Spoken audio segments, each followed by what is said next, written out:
l'édito politique. Arlette, bonjour, bienvenue. Bonjour Arlette. Emmanuel Macron qui confirme donc Elisabeth Borne à Matignon. Il a aussi chargé de former un nouveau gouvernement dans les premiers jours de juillet. Une semaine après les législatives et la perte de la majorité absolue à l'Assemblée nationale par le président de la République. C'est un peu mission impossible pour Elisabeth Borne. Oui, ça ne sera pas facile. Alors, cela dit, il y a une semaine, je vous regarde bien dans les yeux, qui pensait qu'Elisabeth Borne allait rester à Matignon, que ceux qui ont parié lèvent le doigt.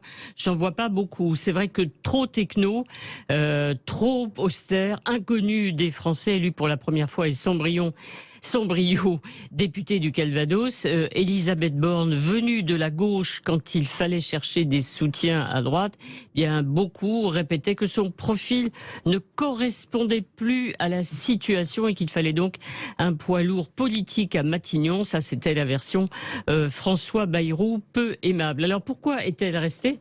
Bon, il y a évidemment beaucoup de raisons, parce que tout simplement, changer de Premier ministre, c'était pour Emmanuel Macron reconnaître qu'il s'était trompé, renvoyer la deuxième femme première ministre un mois après sa nomination, mais c'était évidemment rappeler l'épisode Édith Cresson peu glorieux, et ça pouvait être coûteux politiquement.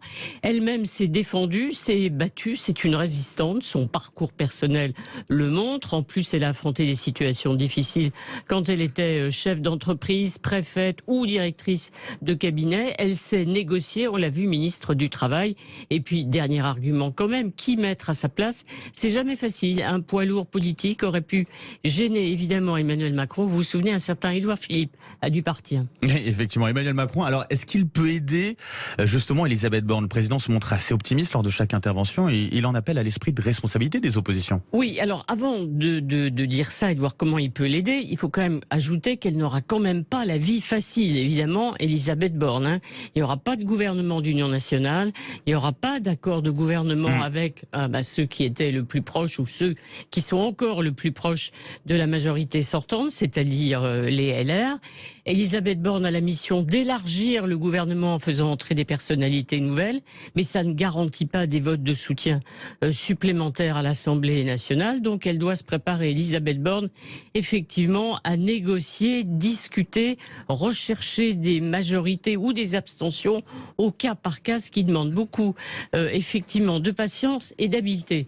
Dernière question posée, donc comment Emmanuel Macron peut-il aider Elisabeth Borne? C'est simple, il passe des coups de fil, il essaye effectivement de trouver des renforts, mais franchement, le meilleur appui qu'il peut lui donner, c'est de lui laisser des marges de manœuvre, des marges de négociation, quitte à reculer sur son projet présidentiel, à accepter de l'amender.